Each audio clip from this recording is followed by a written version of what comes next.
Entonces, cuando pensaba en la charla, yo me hacía preguntas para poder relacionar el cuerpo, algo que en principio parece tan alejado de la identidad, y preguntas que yo quería responder, pero también que a lo mejor vosotros os hacíais conmigo. Entonces, preguntas como ¿a qué nos referimos cuando decimos que el cuerpo es la base de nuestra identidad?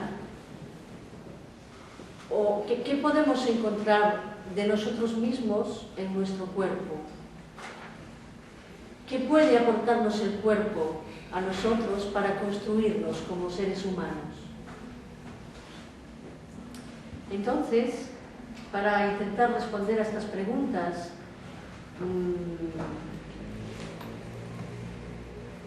se hace necesario comprender cómo se realizan los procesos de maduración, de crecimiento y desarrollo del yo.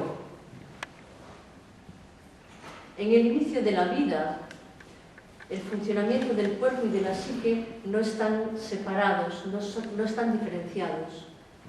El bebé se vive disperso, fragmentado, en un mundo sensorial difuso y con un aparato psíquico inmaduro que no le permite entender el mundo que le rodea, ni tampoco las sensaciones que lo habitan dentro. Las primeras experiencias psicoafectivas que experimenta el ser humano son vividas en el cuerpo. Son vividas a través de los cuidados que el entorno, especialmente su madre, le ofrece. Cuando el bebé es sostenido, acariciado, arrullado, en un clima de amor, de empatía, el niño o la niña está aprendiendo a conocer y a reconocer su cuerpo. Entonces, si lo pensamos, ¿cuál creéis vosotros que sería el primer órgano que serviría para que estas sensaciones se impregnasen y que pudiesen ayudar en este crecimiento del yo? ¿Qué os parece a vosotros? Exacto, la piel. Todos tenéis la experiencia táctil, estoy viendo que está bien. Bien, entonces, efectivamente la piel, el reconocimiento de la piel es lo que va a permitir poco a poco distinguir lo que está dentro de lo que está fuera. Y va a permitir poco a poco que la persona, el bebé en este caso, se sienta existiendo en un volumen que lo contiene.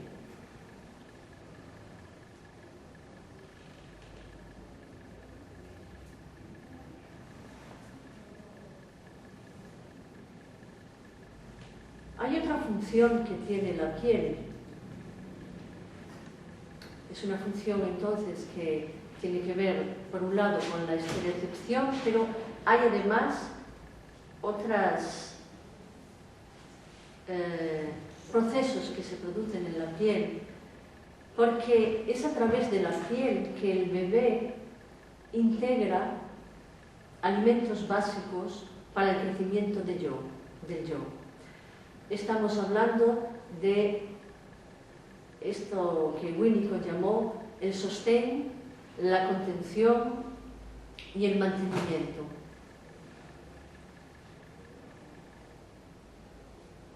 Entonces, es interesante saber que estos sentimientos de ser sostenido, nutrido, no solo físicamente, sino también psíquicamente, nacen de la experiencia sensorial, emocional y psíquica que se produce naturalmente en los momentos de la alimentación. A partir de las experiencias repetidas de esta comunicación corporal emocional, el bebé desarrolla la percepción de una envoltura corporal en la que puede vivir el sentimiento de integridad, el yo soy. Entonces es aquí cuando experimenta las primeras bases de la construcción del yo, la base de su identidad.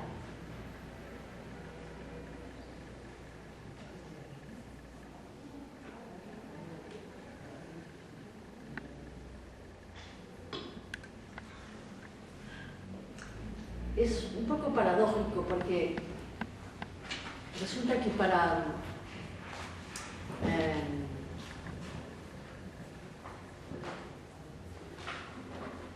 crear la identidad, el ser humano necesita del otro, no se puede construir solo.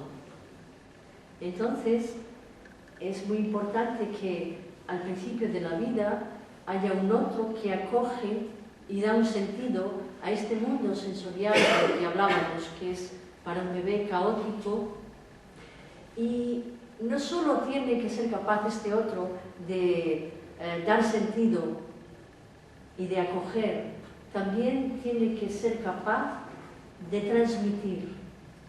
¿De transmitir qué, entonces? Transmitir placer, seguridad, en definitiva, amor. Estos son los elementos imprescindibles para que el ser humano se sienta un ser digno, digno de ser amado también. Entonces, podemos decir que al mismo tiempo que el bebé construye y conoce su cuerpo, está construyendo un espacio psíquico, un yo que con el tiempo podrá ser diferenciado.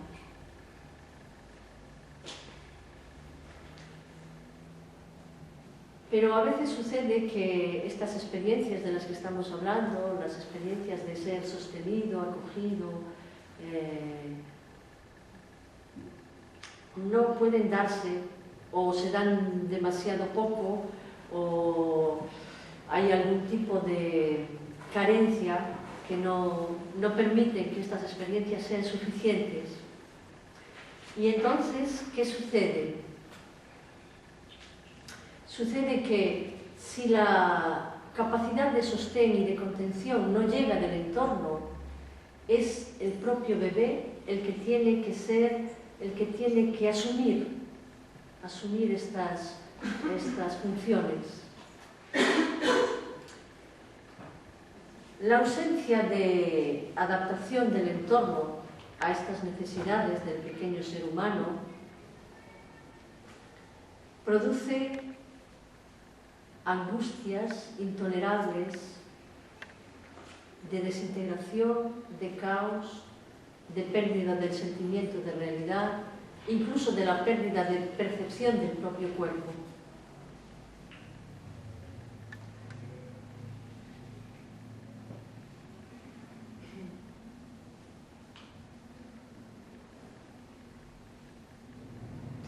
Entonces, ¿qué puede hacer un pequeño ser humano indefenso para defenderse, para salir de esta situación de caos, de sentimiento de pérdida de la realidad, del cuerpo? Bueno, va a desarrollar una serie de estrategias que necesitará para sobrevivir. El primer recurso que tenemos como seres humanos, no solo de pequeños, después cuando somos mayores también, es utilizar el cuerpo. Entonces, lo que hacemos con el cuerpo es endurecer, poner rígidas todas las estructuras corporales en un intento de sostenernos, pero también de dejar de sentir la angustia de la que nos estamos defendiendo, claro. Estas estrategias permanecen en muchas personas a lo largo de su vida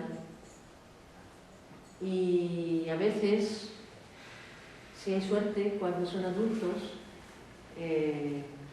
pueden darse cuenta de que están bloqueados corporalmente, emocionalmente, psíquicamente, y que esto no les permite tener una relación ni consigo mismo ni con los demás.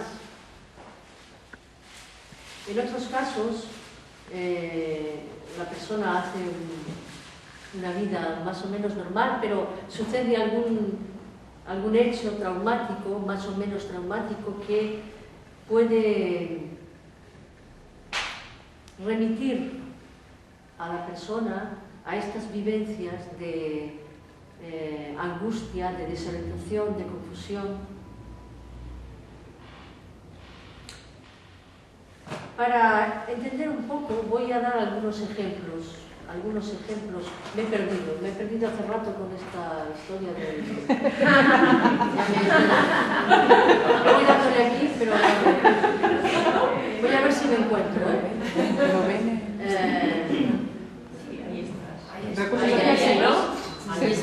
Vale, bien, no estaba muy lejos, pero ya decía yo que no. De vez en cuando miraba a este lado y ya... Bueno, decía que para entender cómo nos organizamos, para defendernos de estas cosas que a veces son muy difíciles de vivir, voy a ejemplificarlo con algunas personas, con algunos casos clínicos que han sido debidamente tratados para que nadie pueda sentirse reflejado, como podéis imaginar. Entonces, voy a empezar por María, que creo que debe de ser esta cosa que viene aquí ahora, ¿ves? María me cuenta en la entrevista que tenemos el primer día que está con mucho dolor todo el tiempo. Ella toma mucha medicación, pero no la alivia, y la razón por la que viene a la consulta es porque no quiere tomar tantas pastillas. Entonces, bueno, empezamos el trabajo y en la primera sesión que tenemos, el paciente se pone de pie delante nuestra y le digo lo que solemos decir a nuestros pacientes: puedes dejarte sentir tu cuerpo, dejar llegar las sensaciones y, bueno, el paciente tiene la oportunidad de dejarse sentir, y mientras el paciente se siente, el terapeuta entonces también se deja sentir. Para el terapeuta morfoanalista no es solo importante lo que los pacientes dicen de su cuerpo, también es importante escuchar lo que el cuerpo expresa del mundo interno del paciente. En este caso, con María, lo que me llega es un rostro de mucho sufrimiento, de amargura, es muy evidente en su expresión, y una mirada muy temerosa. Y empieza a decirme que tiene mucho dolor en el cuello, en los hombros, en la espalda, le duele la cabeza.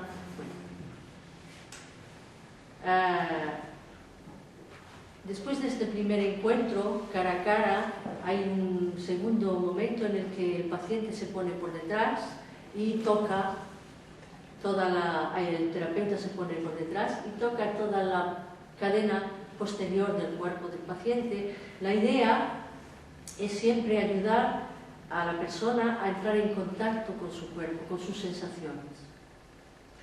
Y mientras voy haciendo estos toques, María sigue relatando sus dolores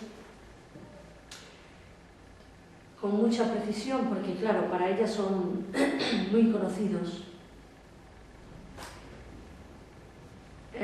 Debajo de las manos yo noto una piel engrosada, una musculatura muy tensa, rígida, pero es curioso porque ella no hace referencia a ninguna otra sensación corporal que no sea el dolor.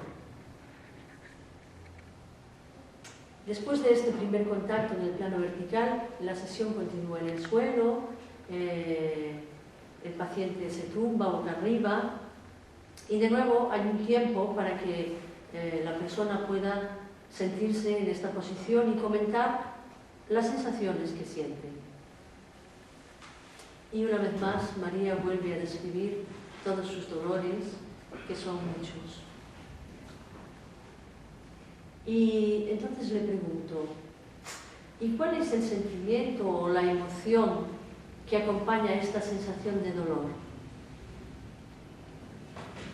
Ella me mira con extrañeza y dice, yo no tengo de eso. Entonces, en esta situación, que por lo demás yo creo que es bastante común, podemos encontrar que esta paciente no tiene la posibilidad de sentir su cuerpo si no es por el dolor. Y al mismo tiempo, su aparato emocional está totalmente apagado. Yo no tengo de eso, dice.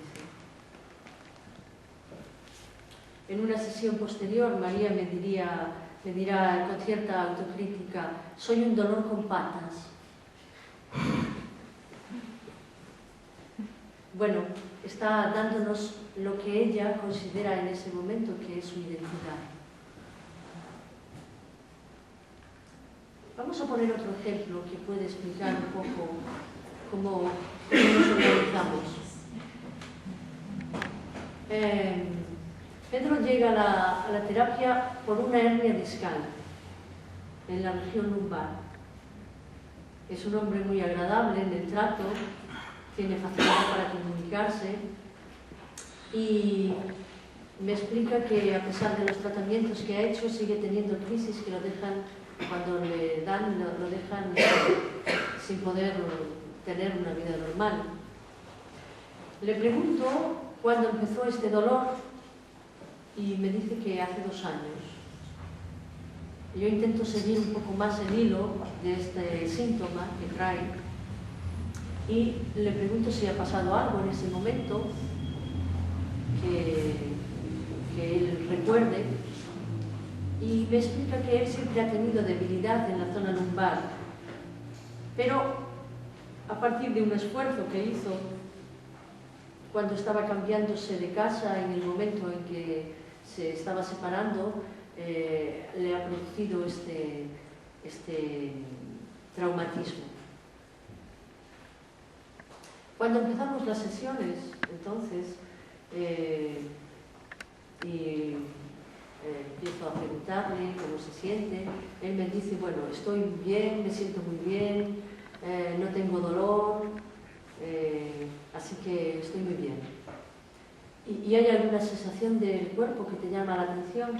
No, yo si no tengo dolor, estoy bien. Es muy llamativo porque este hombre, que es bastante grande y fuerte, cuando lo tengo así delante de mí, en ropa interior, adquiere una nueva dimensión, porque me despierta mucha ternura.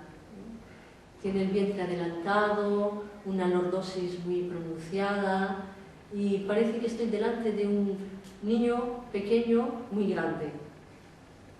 Incluso las rodillas están un poco arqueadas, como un niño muy pequeñito.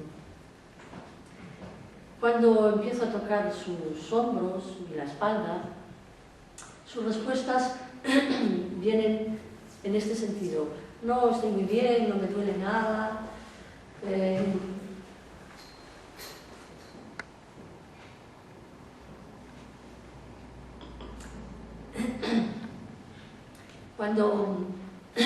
Cuando estoy movilizando los tejidos,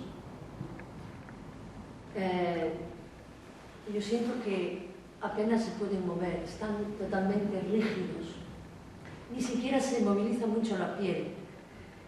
Y además es un poco contradictorio, porque por un lado los tejidos no se mueven, están rígidos, pero la piel es blanquita, muy finita, y voy dejando las marcas.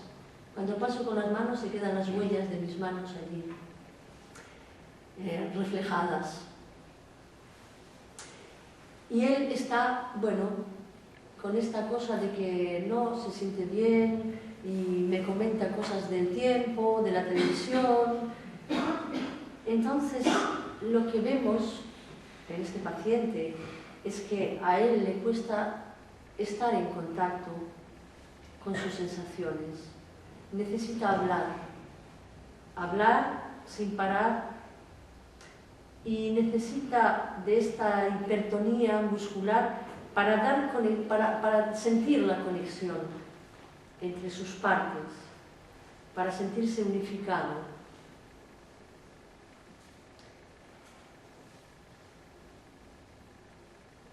Vamos a poner un tercer ejemplo.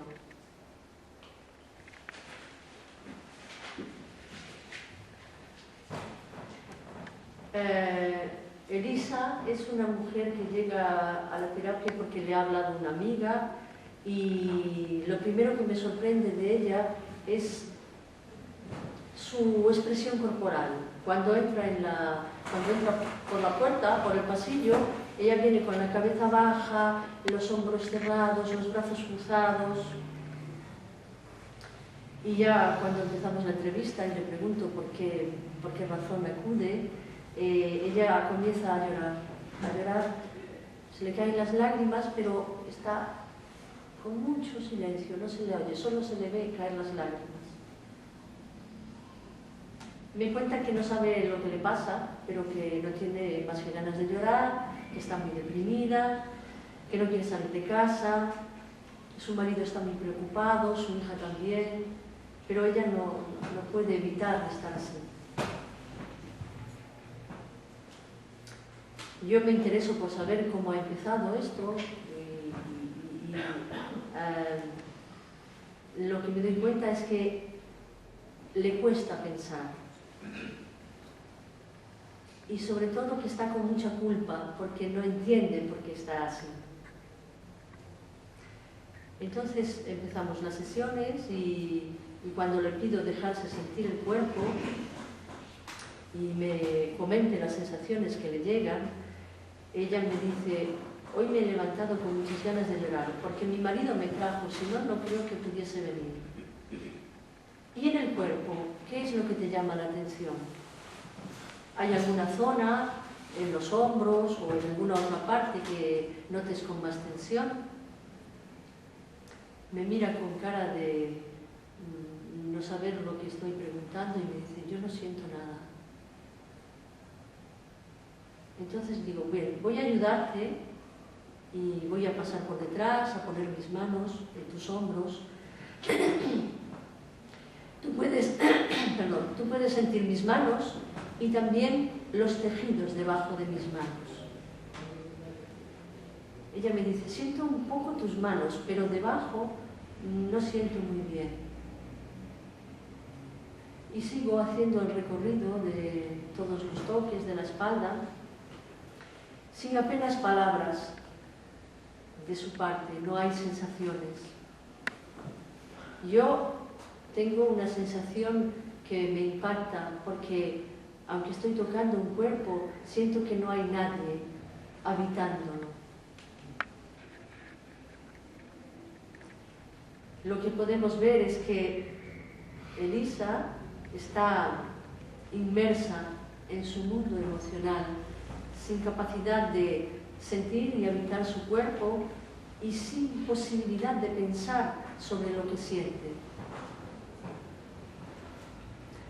Entonces, yo creo que estos tres ejemplos que he escogido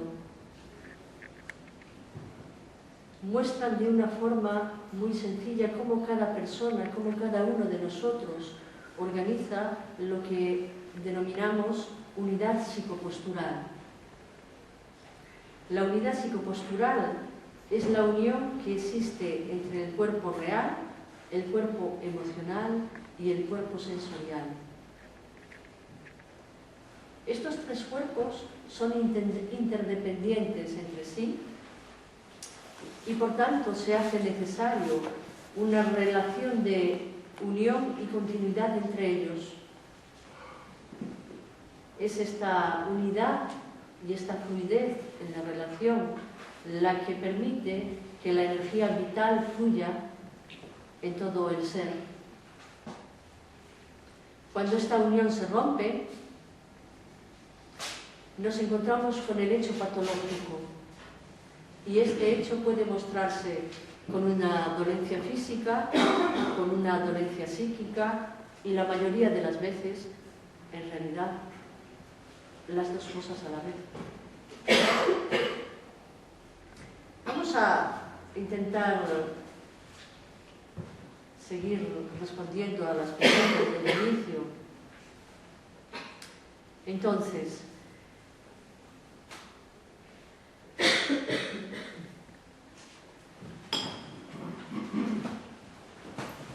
¿qué podemos encontrar en nuestro cuerpo que nos ayuda a construir nuestra identidad? Cespeirot dice: el cuerpo toma la forma de lo que somos, contiene nuestra historia y a través de él tenemos la oportunidad de reconocernos, expresarnos y comunicarnos. Cuando decimos que el cuerpo contiene nuestra historia, estamos hablando de la memoria psicoemocional que se guarda en los tejidos. ¿Cómo se realiza este proceso de almacenamiento de la memoria en el cuerpo?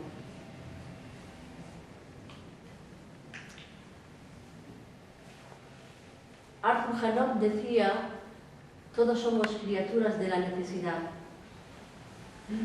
La necesidad vital básica del ser humano es el amor. Y como lo hemos explicado antes, ser amado en las primeras fases de la vida es sentirse sostenido, alimentado, atendido. Pero estos cuidados tienen que tener una condición indispensable, y es que han de estar llenos de contenido afectivo. Entonces, al principio de la vida, el bebé hará todo lo posible para que esta necesidad se cubra. Su vida depende de él, de esto, no solo su vida física, también su vida psíquica. Entonces, en estos momentos, cuando tiene estas necesidades de ser atendido, el organismo desencadena una cascada de señales y se pone en estado de alerta.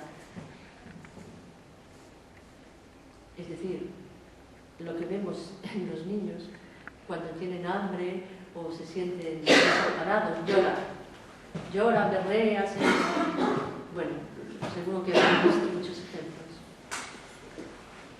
Si hay una respuesta a esta necesidad, entonces el cuerpo cambiará y retomará su equilibrio dinámico, y además esta experiencia le permitirá inscribir una nueva información en su organismo derivada de la experiencia que acaba de vivir, lo que contribuirá a aumentar la capacidad de respuesta para afrontar experiencias posteriores. Pero si la respuesta no aparece y su dolor es traumático, insoportable, la única solución que le queda es negar, reprimir, cortarse de su necesidad. La manera que tiene el cuerpo de inhibir la necesidad es modelando las percepciones de las señales que capta el aparato sensorial. ¿Cómo hacemos esta modelación? Bueno, ¿cómo creéis que se hace? Vamos a pensarlo juntos. ¿Cómo podemos hacer esta modelación para que el aparato sensorial deje de sentir?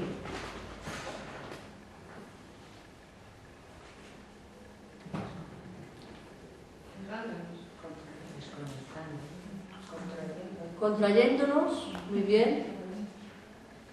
Sí, yo creo que esta es la cuestión fundamental. Contrayéndonos y dejando de respirar fluidamente, claro. Estas son los dos mecanismos fundamentales que tiene el cuerpo para dejar de sentir. Contraer toda la musculatura, en realidad contraer no solo la musculatura, todos los tejidos del cuerpo, y contener la respiración.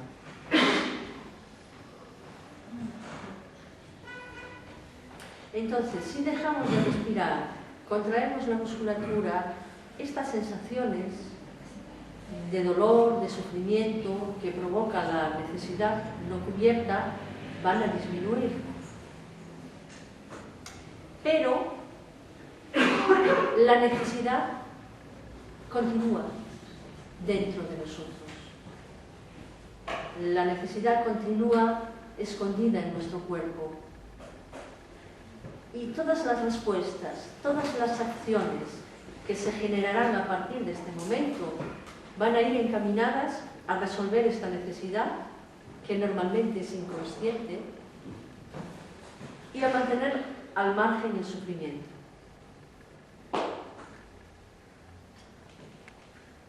Claro, el precio que pagamos para esto es muy alto, porque no solo perdemos la elasticidad,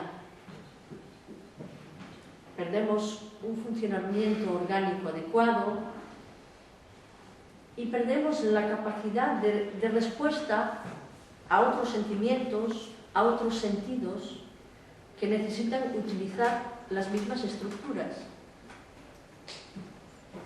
Estos bloqueos musculares y respiratorios nos modelan en unas posturas determinadas que condicionan lo que pensamos y lo que sentimos, y viceversa. Lo que pensamos y lo que sentimos modelan nuestra respiración y nuestra postura.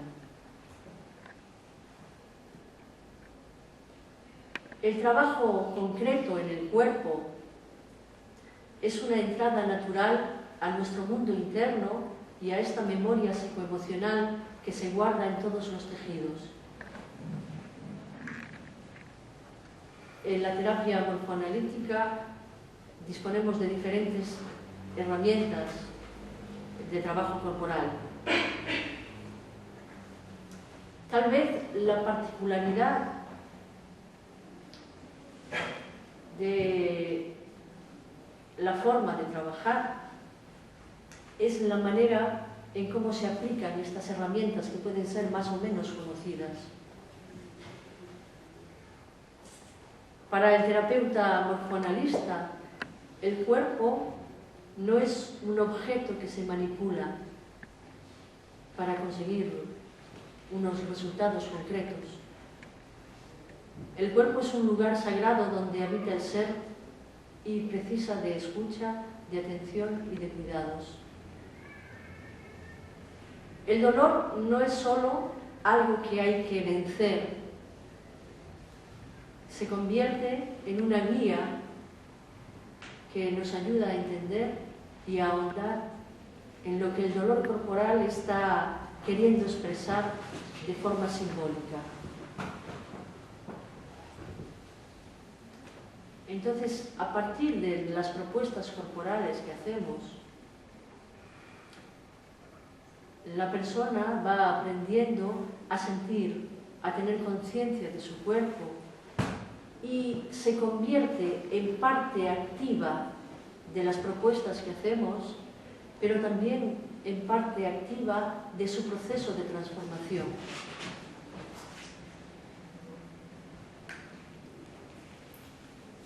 Uno de los elementos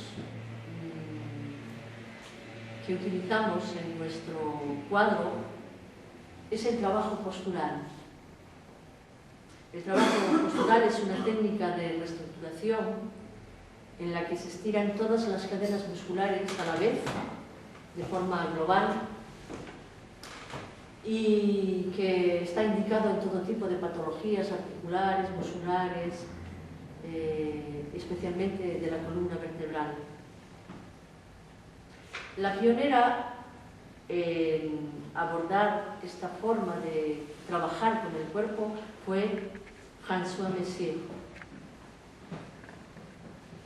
Ella postuló 3 conceptos básicos que serán la guía de muchas otras corrientes de trabajo corporal que han surgido a partir de ese momento y que creo que son importantes, lo fueron en ese momento, pero que siguen en total vigencia. ¿Cuáles son estos conceptos básicos?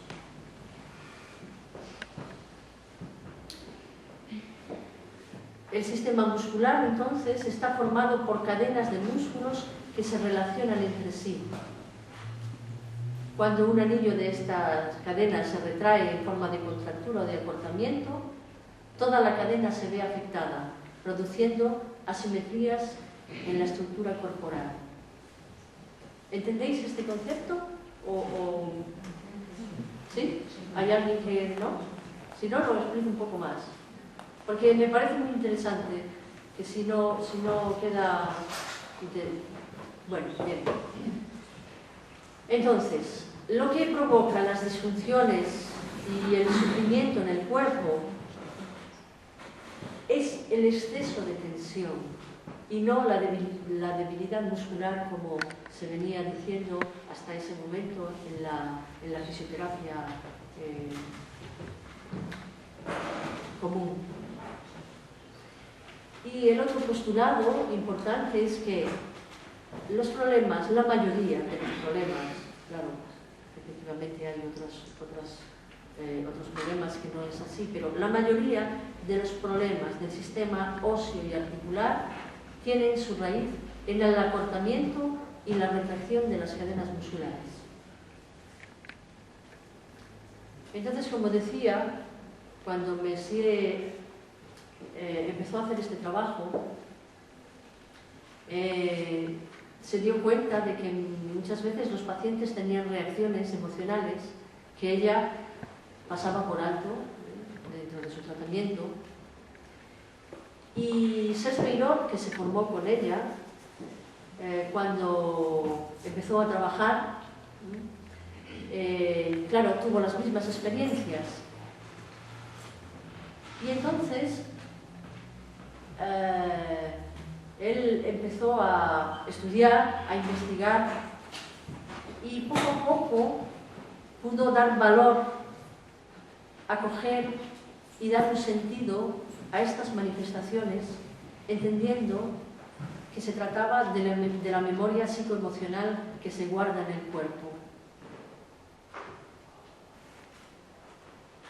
A veces esta memoria en las sesiones vuelve en forma de imágenes, de recuerdos, pero muchas otras lo que vuelven son un mundo de sensaciones, de emociones sin palabras que estaban esperando a ser expresadas, a ser escuchadas y a ser contenidas. Entonces, de nuevo, para ejemplificar este proceso, voy a ir a buscar a Pedro, lo traemos de nuevo aquí con nosotros, y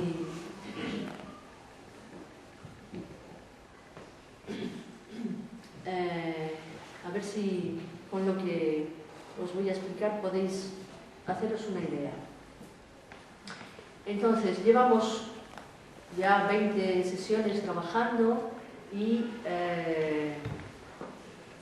Pedro ha ido poco a poco ganando capacidad de escucha, necesita hablar menos, me cuenta menos cómo está el tiempo. Y bueno, lo que más me llama la atención en este tiempo es que cuando estamos trabajando en el cuerpo, él está muy presente, me sigue allí donde le pido poner la atención, él está siguiéndome y tiene mucho gusto de esto que hacemos juntos, los dos. Entonces, en esta sesión que voy a relataros, después de trabajar con la liberación de la respiración, que es algo que hacemos bastante en nuestro trabajo, le propongo hacer este trabajo, el trabajo postural del que hemos hablado antes. Entonces alineo su eje fisiológico, flexiono las rodillas y le pido elevar el sacro para poder poner mi mano y estirar toda la cadena posterior de su cuerpo. En este tiempo que estamos trabajando, esta maniobra es bastante delicada. Todos sabemos por qué. Tiene una hernia discal en las lumbares, está con miedo y no no es fácil dejar el peso en mi mano. Pero, bueno, parece que poco a poco va consiguiendo soltar un poco más. Y en esta sesión en concreto noto que me deja mucho peso de la pelvis, del sacro. Y aprovechando que está con esta receptividad, yo le pido que deje el sacro en mi mano, que se deje soltar. Y voy haciendo el estiramiento poco a poco, respetando la elasticidad de los tejidos. Y realmente siento que puede dejar alargar bastante la musculatura. Después dejo el sacro en el suelo, voy por detrás, voy a la cabeza y desde el cuello estiramos la otra parte de la cadena muscular posterior.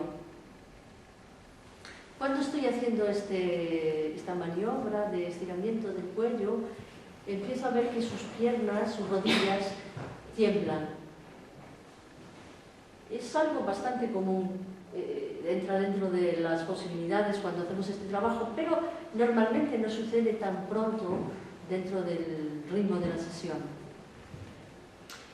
Bueno, yo sigo con el trabajo, le ayudo a bajar las costillas, voy a la pelvis, sostengo un poquito las piernas por este temblor y cuando estoy en esta posición de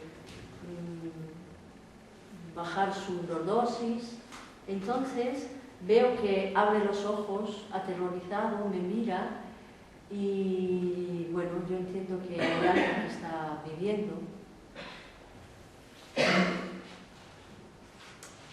Recojo las piernas, le deshago la postura, se pone de lado en posición fetal, yo pongo mi costado en su vientre y acojo lo que viene en silencio.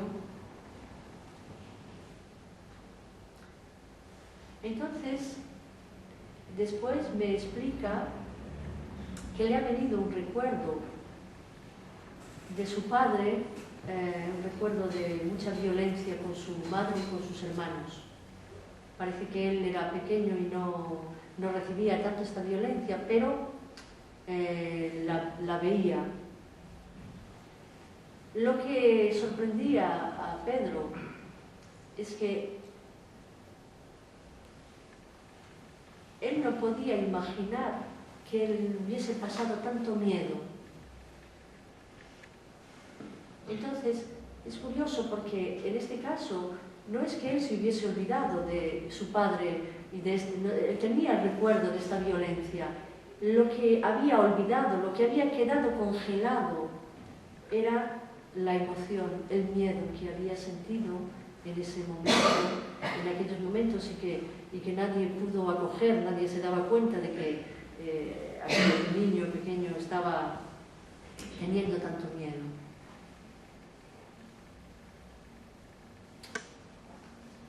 Esto nos hace pensar que recuperar las historias traumáticas guardadas en el cuerpo permite que éstas sean reconocidas, integradas en el mundo interno.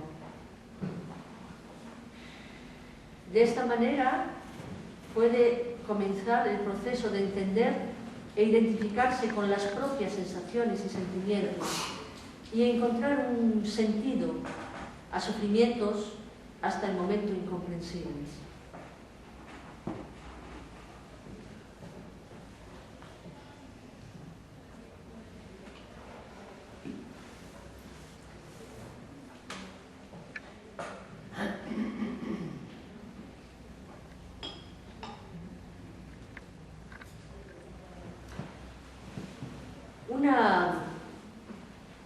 Un elevado número de ocasiones, los sufrimientos que padecemos son sufrimientos reminiscentes. Es decir, son momentos del pasado que se viven en el presente, pero sin declarar su pertenencia al pasado. La característica fundamental de este tipo de sufrimiento es que conserva intacta la fuerza emocional, sensorial, y también que lleva impreso creencias antiguas que muchas veces son inconscientes para todos nosotros. Entonces es importante favorecer el acceso del paciente al contenido emocional de los síntomas, para que este pasado reminiscente pueda transformarse en recuerdo y de esta forma pasar a formar parte de la historia del paciente, perdiendo la carga emocional destructiva que tiene. La expresión emocional libera la carga congelada que frena el desarrollo global y favorece la capacidad de tener representaciones, es decir, de pensar el traumatismo, de saber lo que ocurrió y, por tanto, poder poner una distancia con esta herida inicial. En definitiva, construir una identidad más real y más completa.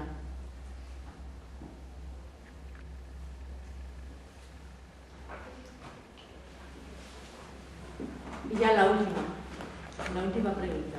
¿Qué puede aportarnos el cuerpo para la construcción de la identidad?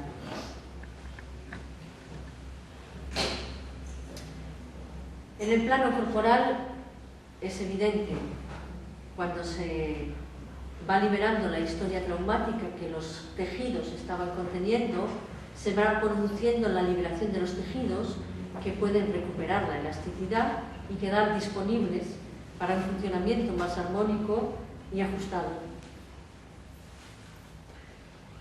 Cuando se recupera la elasticidad, cuando se despierta la sensibilidad, hay una enorme cantidad de energía que se moviliza y que queda disponible para la vida y para las relaciones. Los cuidados, tal y como se hacen en la terapia morfoanalítica, permiten vivir sentimientos que quedaron sin experimentar o que han sido insuficientemente vividos.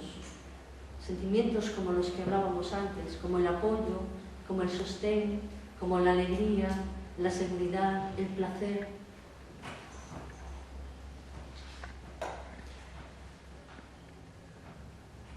Para mí, esto que voy a intentar explicar ahora tal vez sea de las cosas más difíciles de explicar de nuestro trabajo, porque yo creo que hay cosas que solo se pueden vivir, no se pueden, bueno, yo voy a intentarlo, pero es muy difícil expresar.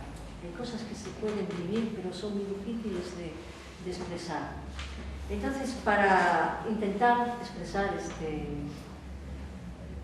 esto que quiero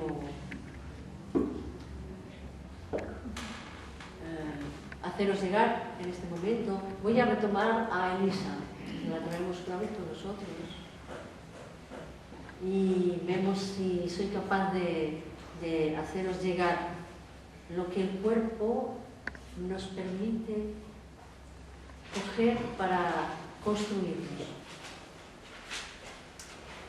Entonces estamos con Elisa en la sesión, hemos tocado toda la región posterior, estamos en el suelo, me siento a su lado, le pido que deje reposar su cuerpo, que quede a la escucha de las sensaciones.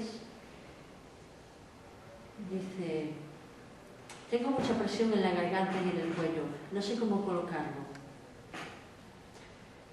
Yo siento que le cuesta sentir el resto del cuerpo y le ayudo llevando su presencia a los apoyos, en el suelo. Me dice: me parece que estoy en el aire, sobre todo en la espalda, aunque la cabeza me pesa mucho. Entonces le propongo instalar una respiración suave y soltar el suspiro. Ella entra con bastante facilidad en este tipo de respiración. y yo voy acompañando las costillas, movilizando toda la caja torácica.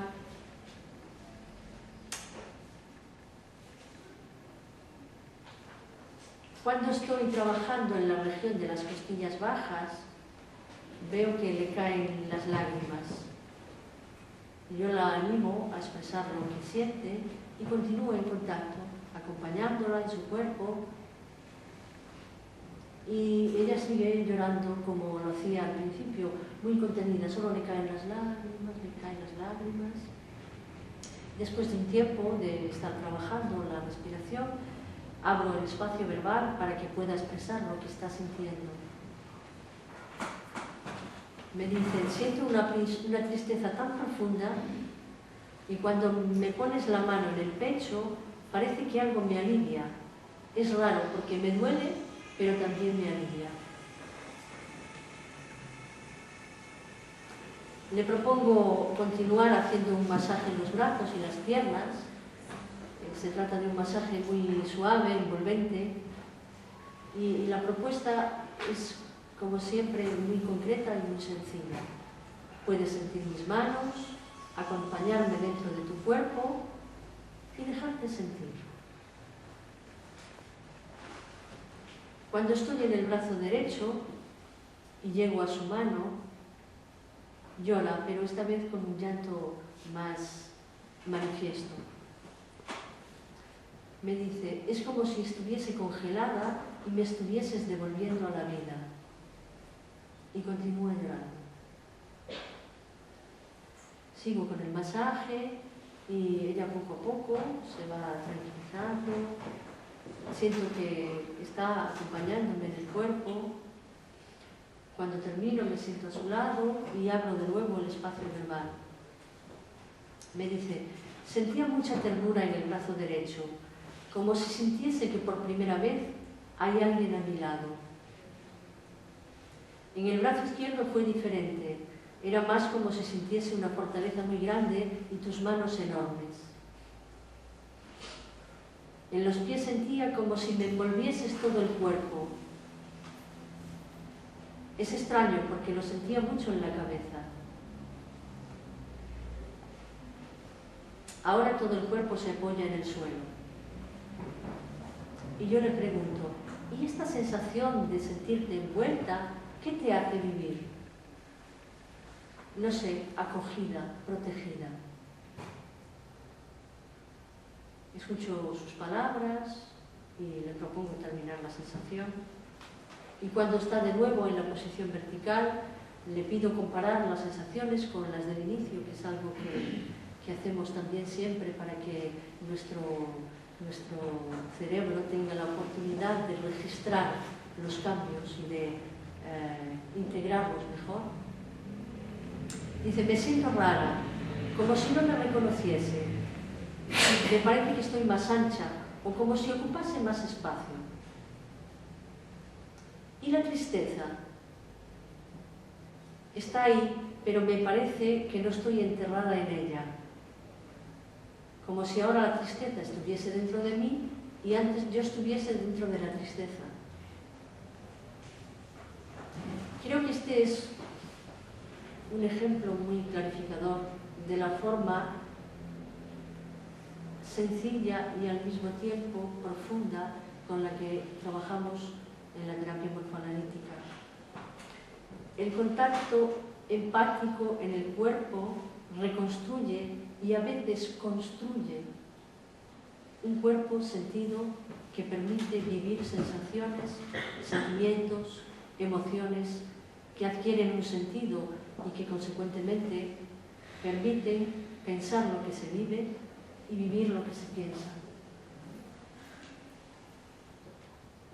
Elisa comienza a apropiarse de su cuerpo y a identificarse con lo que puede vivir en él. Poco a poco podrá reconstruir una identidad más real y que incluya todos los aspectos de su ser. En aquel momento, cuando empezamos a trabajar, le era difícil reconocerse ocupando su espacio. Un espacio físico, pero también un espacio psicoemocional. Hoy en día es una mujer más entera, que como me decía en una de las últimas sesiones, me siento más entera y aunque me da un poco de miedo, con una alegría en el fondo de mí. Y esto es todo lo que tenía para contaros hoy.